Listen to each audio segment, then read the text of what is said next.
Good morning, ladies and gentlemen. I'm proud to be here today. So let me say thank you to Konstantin for inviting me. It's the very first time I could talk to a 500 people audience. It's a great opportunity. So let me start with a quote from The Paradox of Choice. My generation used to buy a pair of jeans every 6-7 years, and they just get in a gap and ask for a pair of jeans. Now, if you try to buy a pair of jeans, you have to choose among many options. Okay. Next slide. Okay. So when Konstantin asked me to talk about cloud translation, the first things that come to me was a quote, Oscar Wilde quote, from The Importance of Being Earnest. And just because cloud could mean anything and nothing at the same time, it's just a word to convey something we all know about, the internet. The next things that came to me was a quote from Werner von Braun, the man who took the man on the moon. The question that he used to answer the question on what's the purpose to go to the moon was, what's the purpose of a newborn baby? Because a newborn baby is a perfect example of innovation. It happens every day, and it's innovation any day. The mantra of the translation industry today is do more with less. But do more with less costs money, and it's not so simple to achieve. Mostly for an industry like translation industry, which is very, very conservative. But getting back to the internet, the question is Google making us stupid? I mean, are we, this is Nicholas Carr, obviously, are we counting too much on the internet, or simply is the new black? Well, some say that the washing machine has changed the world more than the internet. I don't think so. I think that the innovation built in by the internet in the last 12 years are really extraordinary, and is comparable to the press, to the invention of the press by Johannes Gutenberg. And Erasmus used to say about the invention of press that the books produced in so large quantity as the press could allow for would give birth to foolish, ignorant, malignant, libellous, mad, impious, and subversive. It's say 600 years ago, but it could be today. So let's start talking about the cloud. There are three typical architectural layers in the cloud: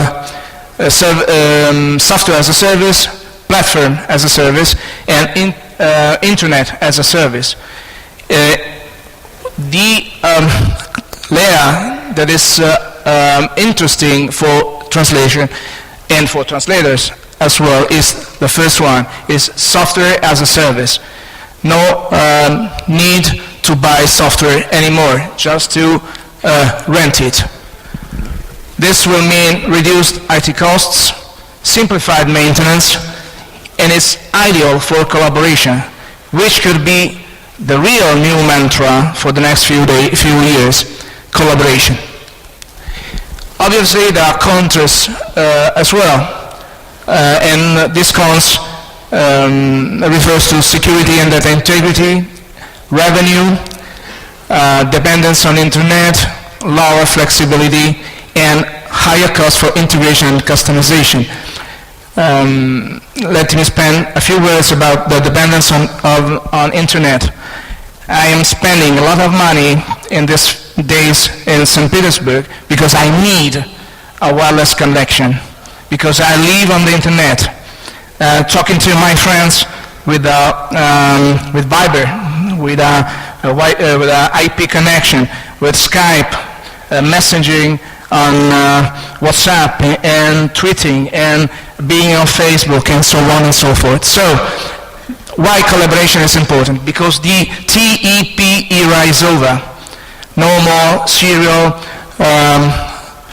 way of working. No more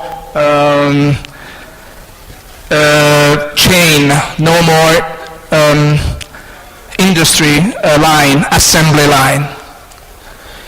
This is one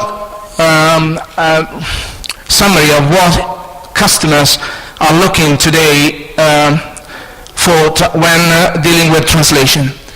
And the keyword is readiness. As Bert said before, is more readiness now and is more important than good, at least as far as good is good enough. This could lead to translation as a commodity, and to the other side of the moon, the one that Bert and Renato talk about in the morning. You have to no longer focus on price and rates and to income, and no longer on basic, on grassroots services like simple translation, but to discover new services, new opportunities. Just remember that the last product innovation in this industry is actually a localization, and it dates back to the early 80s. Translators are the weakest link in the industry chain. So, translator has to reinforce that link. If the other people living on and with translation do not want that the industry could fall apart. A few words on crowdsourcing. Crowdsourcing is a way for a certain type of customer, so a sort of customer, to bypass, to solve the problem with the weak link and the traditional translation approach. Crowdsourcing is not menacing the translation industry, by no way, no mean. So why we are worrying about crowdsourcing? Because they are experimenting a new way of working, one that we are not accustomed to. We are still working on a serial process. They are working on parallel process. We are working on assets. This is not money. These assets we intend with glossaries, translation memories, and so on and so forth. They're not assets. Collaboration could be an asset. Okay? We could work together and put our strengths together to set up a new kind of assets. And this could be made through cloud translation, through cloud platforms, through cloud software. And just about again crowdsourcing. There's an old saying that more or less sounds like this: remember that the Noah's Ark has been built and run by amateurs, and the Titanic by highly skilled professionals. And don't be afraid of of amateurs and try instead to differentiate, to be different, to be the red olive amongst the green ones. Again, Oscar Wilde, there is only one thing in the world worse than being talked about, and it's not being talked at all. So don't be shy, be on the web, be on the internet, be on Twitter, be on Facebook, be whatever you like on the net, and make yourself be known as long as this is possible anyway, okay? And if someone is talking bad about you, don't worry, okay? What is the final goal in cloud translation? To reach disintermediation. How many of you are using automatic teller machines?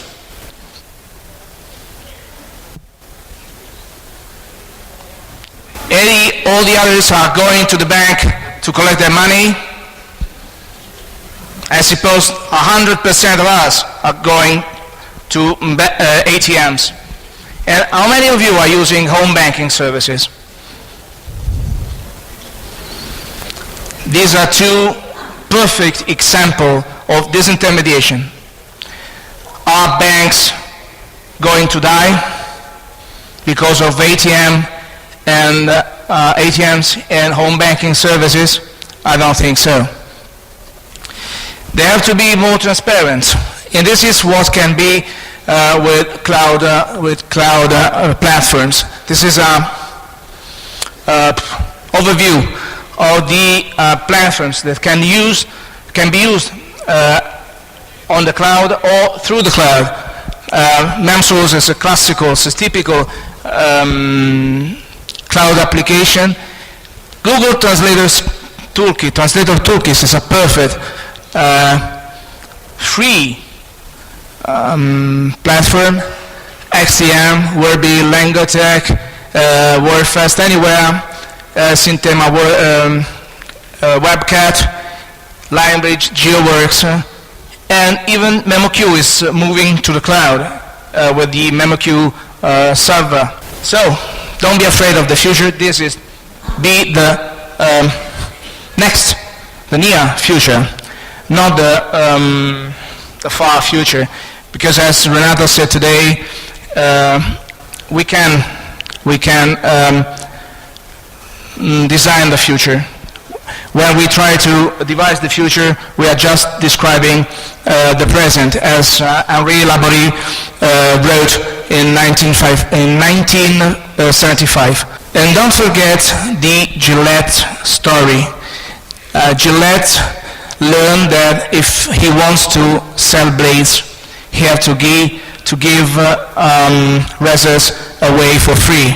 So translation could be the razor, and you must try to focus on selling the blades, or vice versa. If translation is the blades, you have to focus on finding a razor to give away for free. So, if I can scare you so far, stop, breathe, think. A problem is a problem only when it has no solution. And